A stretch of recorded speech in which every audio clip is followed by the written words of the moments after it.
बिस्मिल्लाहिर्रहमानिर्रहीम। अस्सलामुअलैकुम नाजरीन, मिक्स्ड इन्फो टीवी के साथ मैं हूं जाहिद फ़ारूक। नाजरीन, आज बहुत ही अहम ख़बरें आपके साथ शेयर करूंगा। आज ईद का दूसरा दिन है, लेकिन पाकिस्तानी सियासत चूँकि ईद के साथ भी जुड़ी हुई है, ईद के फ़ौरन बाद बहुत से इक़दाम होने जा रहे हैं। जहाँ पे इमरान खान बहुत से स्टेप उठाएंगे, वहीं पे अपोजिशन ने भी कमर कसी हुई है। और उसके पीछे क्या कुछ हो रहा है, कौन डोरियां हिला रहा है, कौन थपकी दे रहा है, ये सारी आज की स्टोरियां हैं। सबसे पहले मैं आपको बता दूं आज हम किस मौजू पे बात करेंगे। नंबर एक है जी, शहबाज शरीफ नई सौदाबाजी में मसरूफ़ हो चुके हैं। वो क्या सौदाबाजी कर रहे हैं, किसके साथ कर रहे हैं, ये सारा आपको बताएंगे। इसके साथ साथ इस्टेब्लिशमेंट ने अपनी बात मनवाने के लिए फिर से थपकी दे सकती है, पुरानी कहानी फिर से शुरू हो सकती है, फिर से वो बेजान रूह के अंदर जान डाल सकती है। फिर इसके साथ साथ मरियम नवाज़ की किस्मत का भी फ़ैसला हो रहा है कि उसका आगे चल के क्या किरदार होना है। शरीफ ख़ानदान से नए राब्तों की कहानी, नए जो राब्ते हो रहे हैं उसमें क्या कुछ बातें सामने आ रही हैं, उनसे क्या कहा जा रहा है, ये आज की जो स्टोरी है उसका हिस्सा होंगी तमाम ख़बरें। व्यूवर्स, मज़ीद आगे बढ़ने से पहले मैं आप लोगों से गुजारिश करूंगा कि जिन दोस्तों ने अभी तक हमारा channel mixed info TV subscribe नहीं किया, सब्सक्राइब कर लें, बेल का आइकन ज़रूर दबाएं ताकि आने वाली किसी भी इंफॉर्मेशन को आप मिस ना कर सकें। अब बढ़ते हैं जी आज की ख़बरों की तरफ। शहबाज शरीफ नई सौदेबाजी में मसरूफ़ हो चुके हैं। वो सौदेबाजी किस से करना चाह रहे हैं? व्यूवर्स, आप जानते हैं कि इस मुल्क के अंदर जो निज़ाम सियासत चलता है उसकी डोरियां किसके हाथ में होती हैं, और तमाम सौदेबाजी यहाँ पे यही कहा जाता है कि जमहूरियत है और अवाम मुंतखब करते हैं, अवाम के वोटों से सामने आते हैं, लेकिन सारी सौदेबाजियाँ ऐवानों के पीछे जो है वो सर अंजाम पाती हैं। और उसमें सबसे अहम रोल जो होता है वो इस्टेब्लिशमेंट का होता है। अब कुछ ऐसी ही सौदेबाजी शहबाज शरीफ के हवाले से भी शहबाज शरीफ भी कर रहे हैं। इस्टेब्लिशमेंट ये चाहती है कि किसी भी तरीके से मुल्की मेशत का पहिया आगे बढ़े। उसका उन्होंने बहुत से सलूशन निकाले, लेकिन एक ख़ास सलूशन उनके जहन में यही आया कि ये उसी सूरत हो सकता है, माशी हालात उसी सूरत बेहतर हो सकते हैं जब ये हुकूमत सही सिमत में चलती रहे, अपनी 5 साला मुद्दत पूरी करे और सियासी इंतशार का ख़ात्मा हो। और जितने भी लोग हैं जो सियासी कैदी समझ लें या जिन्होंने करप्शन की है, जिनकी कहानियाँ बहुत सी सामने आ चुकी हैं, उन सब को NRO देना मकसूद है। यानी उनके साथ कोई भी बातचीत करके, उनके साथ साजबाज करके उनको खामोश करवा दिया जाए ताकि वो जमहूरियत की राह में या मौजूदा हुकूमत की राह में रोड़े ना अटकाएं। कुछ इसी तरह की बात चल रही है अब भी कि शहबाज शरीफ और नवाज शरीफ और यानी शरीफ फैमिली और जरदारी फैमिली के साथ मामलात तय किए जाएं और उनको साइड लाइन कर दिया जाए। जिसमें सबसे अहम बात यह है कि जरदारी फैमिली तो खामोश होने पर तैयार है सिर्फ इस वजह से क्योंकि सिंध में उनकी हुकूमत है। शरीफ फैमिली के पास ओपोजिशन लीडरी मौजूद है, लेकिन पंजाब के अंदर वो ये समझते हैं कि उनकी सबसे ज़्यादा नशिस्तें थी, ख़ास तौर पे शहबाज शरीफ। वो ये समझते हैं कि पंजाब के अंदर उनकी सबसे ज़्यादा नशिस्तें थीं और उनका हक़ था हुकूमत बनाना, लेकिन उनको हुकूमत नहीं बनाने दी गई। अब भी वो अपनी वफ़ादारियों का भरपूर यकीन दिला रहे हैं कि अगर हमें मौका दिया जाए तो हम सेंटर में कुछ नहीं करेंगे, मरकज़ में को हम नहीं छेड़ेंगे, लेकिन हमें पंजाब के अंदर हमारी हुकूमत बनाने का मौका दिया जाए। इस हवाले से वो साजबाज कर रहे हैं, डील करने की कोशिश कर रहे हैं, सौदाबाजी करने की कोशिश कर रहे हैं। लेकिन दूसरी तरफ से उनको अभी तक इस हवाले से मुस्बत जवाब नहीं मिल रहा। उनको जो जवाब दिया जा रहा है वो यही है कि आप और मियां नवाज शरीफ और मरियम नवाज़ की, जो मैंने ख़बर दी है आपको कि मरियम नवाज़ के मुस्तकबिल का भी फ़ैसला हो रहा है, तो उसमें यही कहा जा रहा है कि आप तीनों को बाहर जाने की इजाज़त मिल जाएगी। आप जितना भी टेन्योर है इस हुकूमत का वो आप बाहर गुजारें, इस हुकूमत के लिए रुकावट पैदा ना करें, तो हम आपको इस पे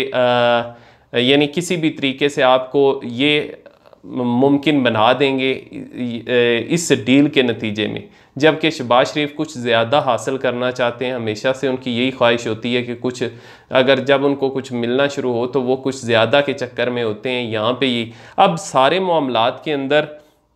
और अगर कोई इस सारी डील के अंदर अगर कोई मुश्किल हालात पैदा करने वाला है वो है इमरान खान, क्योंकि इमरान खान नहीं चाहते। इमरान खान ने वाशगाफ अल्फाज में ये कह दिया कि किसी किस्म का NRO नहीं मिलेगा, किसी किस्म की छूट नहीं मिलेगी। उसमें सबसे पहला जो अमल था इसी हालात को साजगार बनाने में वो ये था कि फैटफ के साथ साथ नैब में भी जो कवानीन हैं उसमें तरमीम कर दी जाए। उसके लिए 34 नकात पर मुश्तमिल एक नून लीग की तरफ से मसवदा तैयार किया गया, जिसको मुस्तरद कर दिया गया, जिसमें यह कहा गया था कि 1 अरब से ज़ायद जो करप्शन करेंगे सिर्फ उनको पकड़ा जाएगा, और 1 अरब से कम जो करप्शन करेंगे उनको नैब नहीं पकड़ सकेगी। और भी बहुत से पॉइंट्स ऐसे थे जो कि जिसका साफ ज़ाहिर था कि मुस्लिम लीग नून इसमें मुकम्मल तौर पे फेवर लेना चाहती है, और पीपल्स पार्टी को भी साथ इस जुर्म में शरीक किया हुआ था। क्योंकि जब चोरी की बात आती है तो दोनों ही जब चोर हों तो फिर ऐसे हालात के अंदर वो एक दूसरे को हमेशा, दो चोर बचने के लिए एक दूसरे को ही फेवर करते हैं। लेकिन इमरान खान का जो सख्त मौक़िफ़ था, इमरान खान की जो स्पीच थी अपने जो पार्लिमानी इजलास था उसके अंदर, उसमें बिल्कुल उन्होंने वाज़ह कर दिया, एक लाइन ड्रा कर दी कि इस पर हम किसी किस्म का समझौता नहीं करेंगे। उसके बाद मुख्तलिफ वज़ीरों के बयानात सामने आना, शेख रशीद का बयान, फिर उसके बाद शाह महमूद कुरैशी की सख्त ज़ुबान जो थी इसी नैब के कवानीन में तब्दीली के हवाले से, सब की तरफ से यही कहा गया कि हम किसी सूरत भी, इमरान खान ने तो यहाँ तक कह दिया कि मेरा ये मिशन है, मेरा एक नकाती एजेंडा है कि मैं इस मुल्क के अंदर जो करप्ट माफिया है उसका एहतसाब करूँगा, और अगर मैं इसी नज़रिए से दस्तबरदार हो गया तो मेरा हुकूमत में आने का मकसद नहीं है। 22 साल जदोजहद मेरी थी, इन्हीं लोगों के ख़िलाफ़ थी, और इसी पॉइंट को लेकर थी कि हम इंसाफ मुहैया करेंगे। बड़े बड़े चोर डाकू जो हैं वो भी इंसाफ के कटहरे में लाए जाएंगे, उनको भी, उनके साथ भी इंसाफ किया जाएगा। लेकिन यहाँ पे जो डील करने वाले थे वो,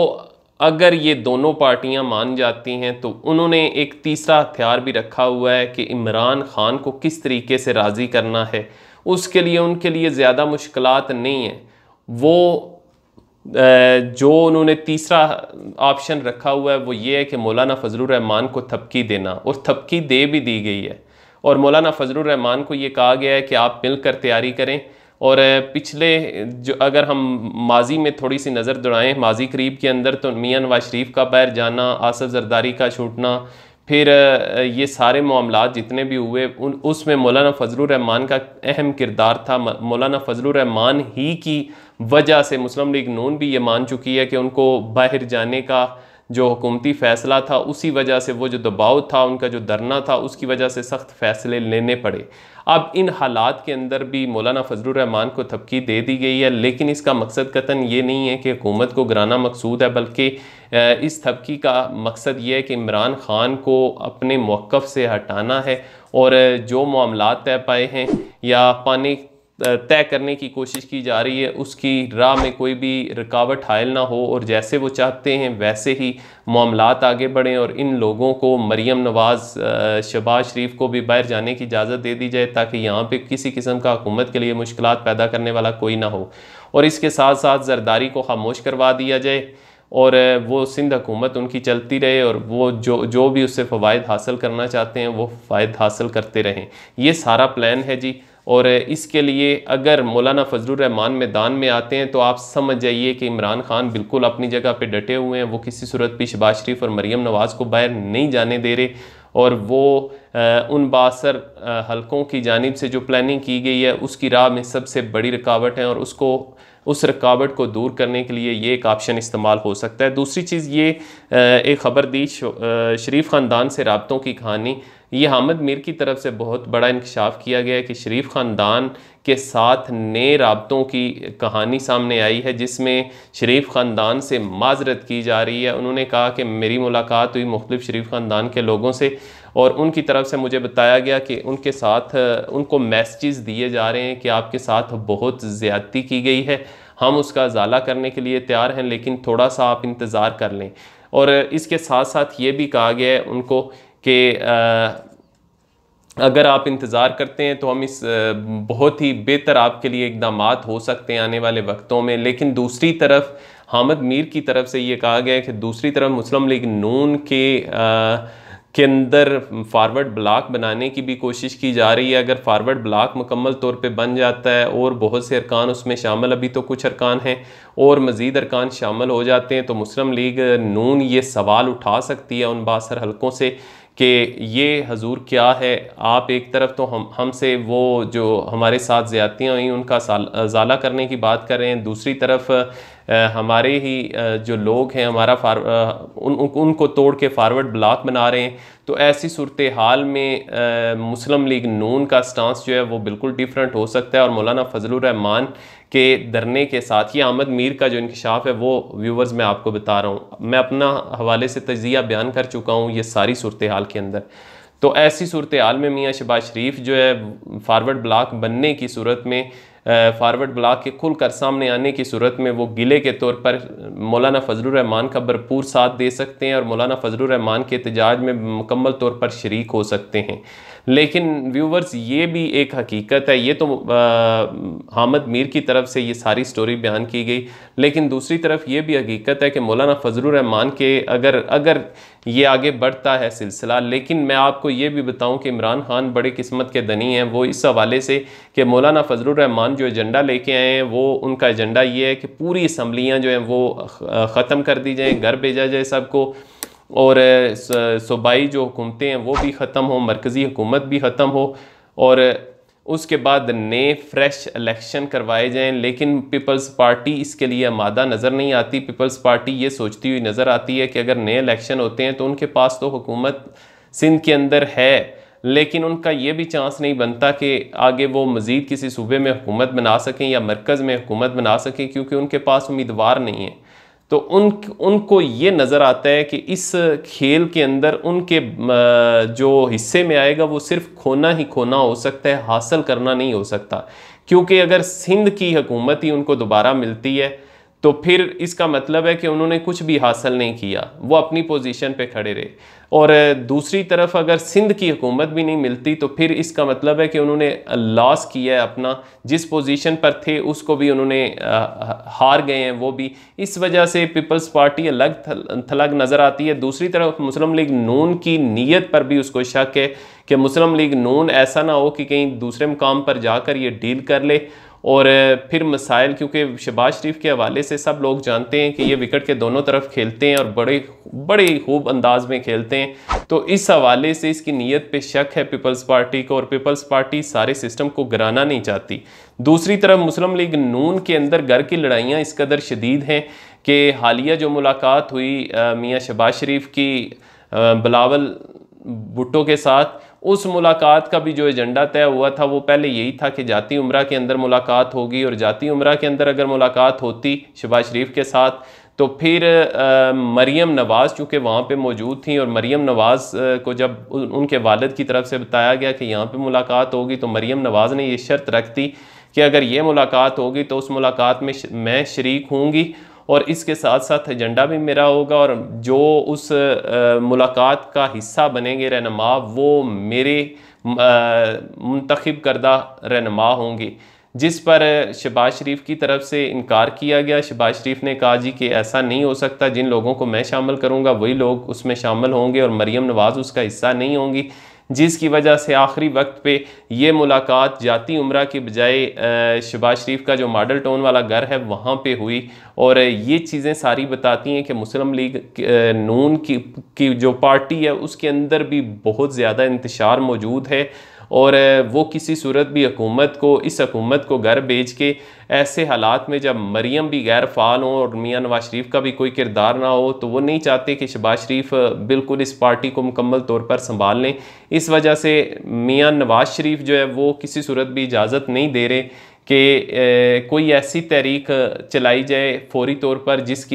जिसके नतीजे में उनका अपना ही माइनस मरियम माइनस नवाज हो जाए और सारा सब कुछ शहबाज शरीफ के हाथ लग जाए। तो ये कुछ मामलात ऐसे हैं, और शहबाज शरीफ भी नहीं चाहते कि अगर जो अपोजिशन लीडर वो बने हुए हैं कहीं ऐसा ना हो कि इस इलेक्शन के नतीजे में, इसको ख़त्म करने के नतीजे में उनकी जो अपोजिशन लीडरी है वो भी उनके हाथ में ना रहे। सारे मामलात अगर नवाज शरीफ अपने हाथ में ले लेते हैं, वजारत उज़्मा किसी और के पास चली जाती है तो उनको कोई बेनिफिट ना हो, इस वजह से वो भी पीछे हट रहे हैं थोड़े, और वो डील कर रहे हैं मुतबर हलकों से, ताकि अपने लिए कोई भी साजगार माहौल बनाया जाए और अपनी एक्सेप्टेंस पेश की जाए कि मुझे कबूल कीजिए हुजूर, मैं तो आपका इंतहाई खिदमतगार वफाशार हूँ और मैं कोई भी ऐसी गड़बड़ नहीं करूँगा। जब तक ये सारे मामलात हल नहीं होते उस वक्त तक जो तहरीक है वो आगे नहीं बढ़ सकती। शायद मौलाना फजलुर रहमान का जो आगे आने वाला एहतजाज हो, ये पहले तो ये बात है कि शायद शुरू करने की ज़रूरत पेश ना आए, अगर शुरू भी करते हैं तो वो थपकी वाली बात तो हो सकती है, उससे दूसरे लोगों को तो फ़ायदा पहुंचाया जा सकता है, लेकिन मौलाना फजलुर रहमान के हाथ कुछ नहीं लगने वाला और हुकूमत भी कहीं नहीं जाने वाली। अब तक के लिए इतना ही व्यूवर्स, अपना और अपने मौजूद लोगों का बहुत ख्याल रखिएगा। मुझे इजाज़त दीजिए, अल्लाह हाफिज़।